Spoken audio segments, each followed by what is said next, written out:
My name is Tom Passerello, and my grandchildren call me Pop. My name is Barbara Wolf Passerello, and my grandchildren call me Grammy.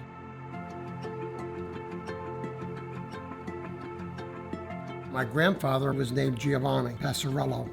He came over in 1907 out of Genoa, Italy. The town he grew up in was San Felice Cancello.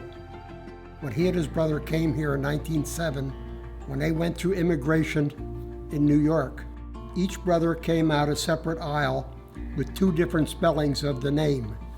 They changed it from the original name, Passerello, with an I in the middle, to Passerello. They were so happy to be here, they never changed a new spelling to the original. They kept that name their whole life. They were just happy to be here. They never did anything about it. When my father was 5 years old, he went to school for the first time. He only spoke Italian. His name was Gaetano. But when he went to school, the teacher in kindergarten said, "I can't keep calling you Gaetano." He says, you're going to be Tom. From that day on, he became Tom, but his real first name is Gaetano. You would never get away with that today, in today's world. How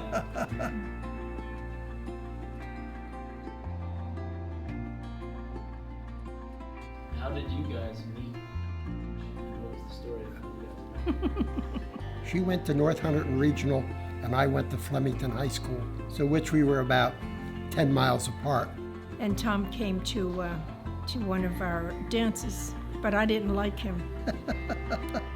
She put her hand like that when we were dancing. And we just got together, going out back and forth at different times. We got married November 30th, 1955. And we've been married 64 years. And I like him now.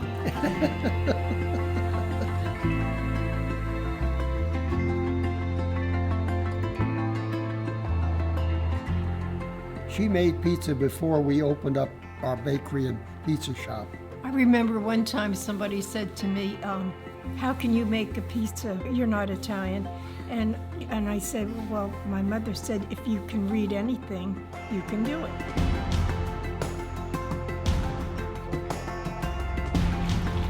Dub it all in.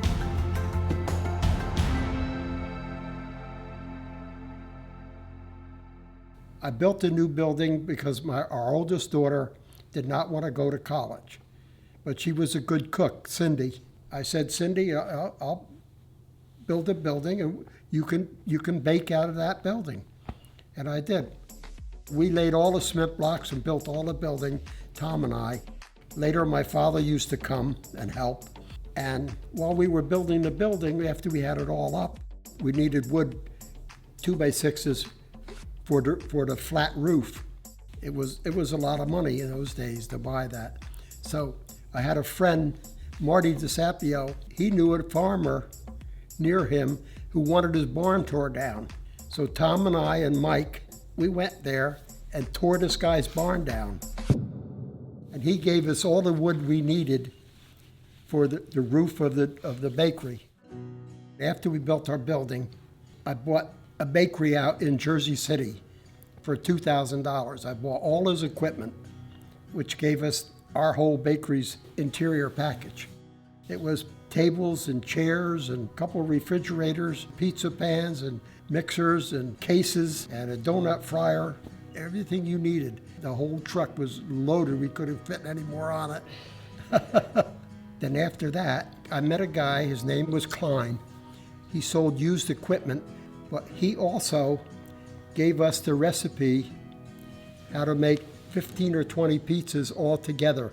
And that's where we got the original recipe to make a bigger batch instead of a couple at a time. And that's what we used from day one all the way to the end. The cheese we bought for the pizza shop, I bought from Johnny Latito.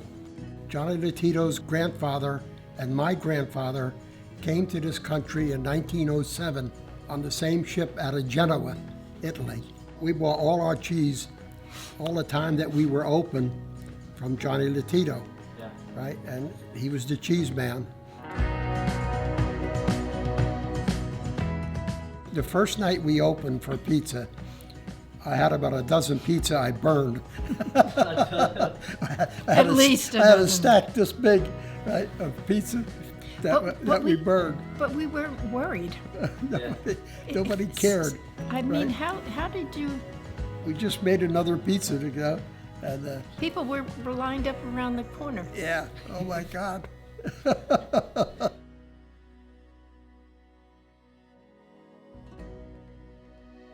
Nikki and Jenna was the youngest.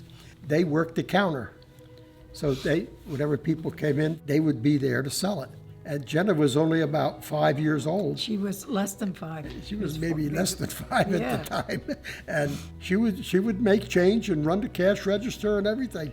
Yeah, it was really amazing. Her and her sister. That was a big help. The boys and I, we made donuts on Friday night for Saturday and Saturday night for Sunday. I used to go to bed for a couple hours on Friday night, try to get a couple hours sleep, then I used to get up at 1, and then I used to start making 3 batches of donuts at least. You hardly ever slept. I would have batches ready to be cooked by 5 o'clock in the morning. I did not use the donut cutter to make regular donuts.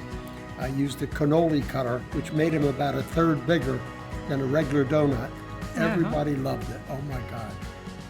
The boys, they helped me on the weekends. They would do the frying and the filling. Barbara used to make that in the house and then bring it out to the bakery. You could never do that today. Yeah. We used to make like 75 dozen on Saturdays and about 125 dozen on Sunday. We almost sold out almost all the time. We had a few left over now and then, but very seldom. And I don't know that you know that I know, but he would take pizza and donuts around to other people that couldn't afford it. Yeah. Because we always had some left over, so instead of letting them go stale, you just give them away to people who need it. That will get you into heaven. Yeah. So, yeah, there was quite a few people in that town, who were not well off. And Hey, we were all poor. no fault of their own. No, we were all poor. Just a circumstance. Gosh.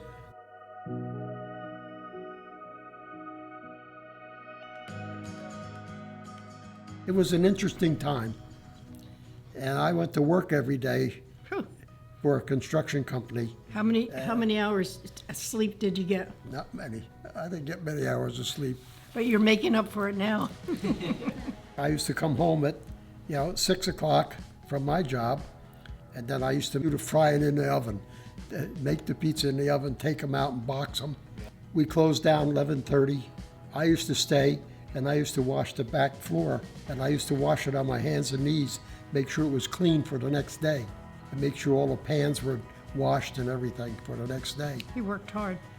So I used to get done about 12:30, and then it was my turn to sleep. I had to be at work in Bernardsville at 7 o'clock the next morning, which was about an hour from Hampton to Bernardsville. So she made the pizza dough, whatever was needed during the day, whatever time she had. Hampton was really a good town. Yeah. Everybody was together. It was a different era in the 1970s. You didn't have to worry about going down the street and somebody shooting at you. The world was friendly. We sold it 36 years ago. We came to South Jersey with a construction company I was working for in 1979. The bakery was open 4 years before that, in about 1975. About 80 or 81, I put it for sale, we sold it. After the sale, we were out. That was the end of that. It was a profitable thing. It was a hard thing to leave. And you know what? That place is still operating today. Yeah. It had a couple different owners, but the shop is still there and open and still selling pizza. Nice. This one was mushrooms and peppers. But in the pizzeria, it was always hot. Yeah. The oven's always going. The big oven, we had 2 big ovens like this, Yeah. right?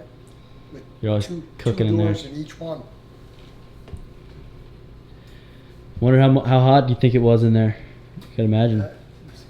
I imagine it was always 80 degrees or better. Yeah. Yeah. It's just warm. It was always warm all the time. But we didn't have air. We didn't have air conditioning. But all in all, the whole thing worked out well. Cindy got to do her thing with her cakes, and she made some tremendous wedding cakes and specialty cakes. They were amazing. She made so many wedding cakes, really outstanding. And you know what? When I think about it, I was the organist at our church, Yeah. and you always went to PTA meetings. But how did we do that all?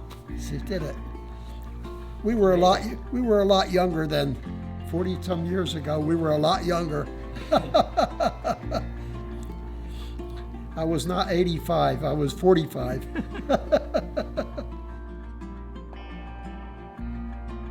Yeah, last question is for you, Grammy. You got any tips for how to make a good pizza? Anything? You always have to make it with love, That's right? Yeah. That was in it.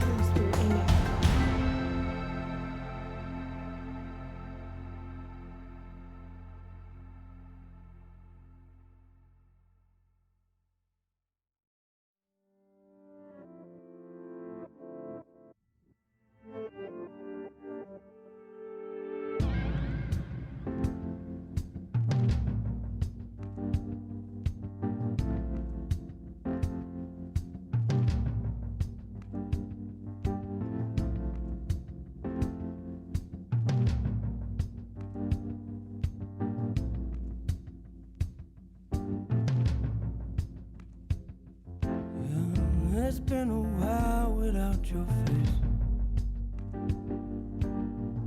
I saw your picture on the wall the other day. Too much distance, too much space. You need to come back home and run alone. Yeah, I'm waiting for the light to change. You ask me how I've been, well I'm good, I can't complain. Times get harder, things get strange. All I know, I don't want you gone. I know it hasn't been easy lately. You don't wanna leave me, baby. And you know I hate to keep you waiting. But when it's right, then it's right. Yeah. Days turn into nights, conversation turn into fights. We gon' be alright. Love turn into life. Girl, you've been burning so bright. Let me turn off the lights. Stay awake till the morning. It ain't always great, but it's never boring. Yeah. And I've been itching for your love. Don't want to feel a single thing if it ain't your touch. I get drunk and become numb. Just want to stumble into us. But baby, don't stop now, 'cause it ain't over. Yeah. Years ago I was so dumb. Clueless, young and stupid, but look at who I have become. I ain't gonna break your heart, promise it's always safe. Baby, don't go now, pull me close. I know it hasn't been easy lately, but you don't wanna leave me.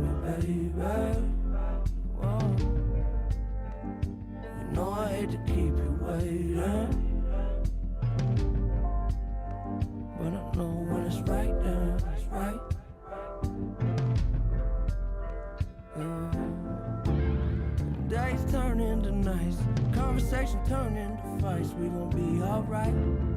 Love turn into life.